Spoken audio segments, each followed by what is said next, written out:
আমার ভাই সাইফুল ইসলাম আলিফ তাকে হত্যা করা হলো কি ষড়যন্ত্র করে। তাহলে আমার হাত কি আমি হেফাজত রাখতে পেরেছি? যেই করুক, শনাক্ত চলছে, যেই করুক, আমি বলতে পারবো না কে করছে, তবে যে মাধ্যম হয়ে আসছে, যেভাবে উস্কানি হচ্ছে, যাদের আন্দোলনের মাধ্যমে হয়েছে, তারা তো হিন্দু সম্প্রদায়, ঠিক না বেঠি? ইসকন নামের আমরা বহুত আগের থেকে ময়দানে বলে আসি, এরা চূড়ান্ত পর্যায়ে আমাদের দেশকে ধ্বংস করার জন্য সবসময় ষড়যন্ত্র করে আসতেছে। একেবারে দীর্ঘ সময় ধরে, এতদিন টের পাই নাই, তাদেরকে অনেক আদর করে রাখছে, বিভিন্ন ধরনের নেতাও আছে, অন্য চাপও আছে। তবে আপনাদেরকে এতটুকু বলতে চাই, এই দেশকে মানবতা, শান্তি, শৃঙ্খল প্রতিষ্ঠা করতে গেলে আমার আপনার একে অপরের সহযোগী হতে হবে, ঠিক কিনা বলেন? অত্যন্ত মর্মাহত, অত্যন্ত দুঃখের সাথে আমার একটা অভ্যাস, ধর্মীয় মাহফিলে কোনোভাবে ভিন্ন প্রাসঙ্গিক আলোচনা করি না। তবে আজকে একা একা হৃদয়ে রক্তক্ষরণ হচ্ছে যে আমার এই সোনার মাতৃভূমিতে আমরা বিশেষ করে হিন্দু সম্প্রদায়কে জামায় আদরে রাখি, ঠিক না বলেন? আমি ইন্ডিয়ায় 2 বার গেছি মাহফিলে, এবারও অনেক চাহিদা, দেখুন তো ভিসা বন্ধ, দেয় না। এত মানবতাহীন আপনাদেরকে বুঝাইতে পারবো না, যারা গেছেন তারা জানেন। বলেন না, যদি আত্মীয় থাকে তো আরো বুঝবেন যে মানুষ আসছে, পরিবারে 5 জন, 10 জন মেহমান, গরু গোস্ত 1 কেজি কেনে, গরু গোস্তর দাম 250 টাকা কেজি, বোঝেন নাই? আর আমার দেশে 2 জনে 1 কেজি খায় 800 টাকা কেজি। মেহমানদারি তো অনেক পেছনে, আমি বুঝাচ্ছি আপনাদের, শুধু বদনামের দিক চিন্তা করেন না। অথচ আজকে আমার দেশে সোনার টকবুকের যুবক আমার ভাই সাইফুল ইসলাম আলিফ তাকে হত্যা করা হলো কি ষড়যন্ত্র করে। তাহলে আমার হাত কি আমি হেফাজত রাখতে পেরেছি? যেই করুক, শনাক্ত চলছে, যেই করুক, আমি বলতে পারবো না কে করছে, তবে যে মাধ্যম হয়ে আসছে, যেভাবে উস্কানি হচ্ছে, যাদের আন্দোলনের মাধ্যমে হয়েছে, তারা তো হিন্দু সম্প্রদায়, ঠিক না বেঠি?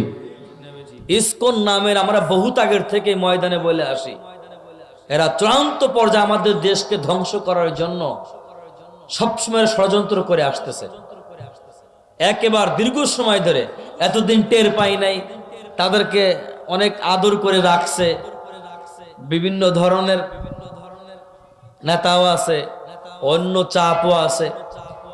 তবে আপনাদেরকে এতটুকু বলতে চাই, এই দেশকে মানবতা, শান্তি, শৃঙ্খল প্রতিষ্ঠা করতে গেলে আমার আপনার একে অপরের সহযোগী হতে হবে, ঠিক কিনা বলেন? বিশেষ করে যারা মুসলিম, আমাদের একতাবদ্ধ না হলে আমরা চূড়ান্ত পর্যায়ে ক্ষতিগ্রস্ত হয়ে যাব। সিদ্ধান্ত নিতে হবে, আর এতটুকু স্পষ্ট করে বলতে হবে যে শুনে রাখো, আমরা কিন্তু এক অভিন্ন, আমরা একে অপরের সহযোগী। যদিও সাময়িক একে অপরের বিরুদ্ধে কথা বলি বিভিন্ন কারণে, বিভিন্ন মাসলাক ভিন্ন হওয়ার কারণে, কিন্তু বাংলার উলামায়ে কিরামের নেতৃত্বে, সব ধরনের ইসলামী দলের নেতৃত্বে যদি আপামর জনগণ চলে আসে, এই বাংলাদেশে কারোর পাও দেখা যাবে না, এটা মাথায় রাখেন, কারো পাও দেখা যাবে না। কিন্তু উলামায়ে কিরাম তো আর কারো ক্ষতি চায় না, ক্ষমতা প্রভাব বিস্তার করতে চায় না, এটা উলামায়ে কিরামের স্বভাব নয়, মুসলমানদের স্বভাব এরকম নাই। আর আমার দেশের মুসলমানদের সেন্টিমেন্টটা নষ্ট যারা করেছে, সব ইহুদির দালাল, বেদুইন বেঈমানদের দালাল। এই জন্য অন্য অন্য রাজনৈতিক সংগঠনের ব্যক্তি বিশেষ যারা থাকে, তাদেরও চরিত্রের অবক্ষয় ঘটেছে, ঠিক কিনা বলেন? কিন্তু আমার দেশের কালচার যারা মেনে নিবে, এই মাতৃভূমির কালচার যারা মেনে নিবে, সে যে দলই করুক না কেন তার চরিত্র অবক্ষয় ঘটতে পারে না, ঠিক কিনা বলেন? কিন্তু ওই পশ্চিমাদের কালচার গ্রহণ করার কারণে নিজের অস্তিত্ব বিলীন হয়ে যাচ্ছে দিনে দিনে। তা আপনাদেরকে পায়ে হাত রেখে বলি, আমাদের সতর্কতার সাথে আমরা আমাদের মুসলিম দেশ, এটা আমাদের রক্ত জড়িয়ে আছে, অসংখ্য জীবন চলে গেছে, ইজ্জত চলে গেছে, এটা অর্জন করার জন্য, ধরে রাখার জন্য এখন একটি সুযোগ এসেছে। আবার যেন পুনর্বাসিত কোন বেদুইন, কোন বাতিল ফেরকা, কোন ইহুদি কুফরি মতবাদের কোন ব্যক্তিরা প্রভাব বিস্তার না করতে পারে, এটা সচ্চার থাকতে হবে। পারবেন না ইনশাআল্লাহ? পারবেন না ইনশাআল্লাহ? কি আপনারা একমত কিনা বলেন? আল্লাহু আকবার। আল্লাহ কবুল করেন। এটা সঠিকভাবে বিবেচনা করবেন।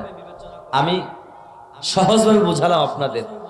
আমি কথাগুলো আলোচনার ময়দানে আমাদের একটু ভিন্ন স্টাইলে আমি আলোচনা করি।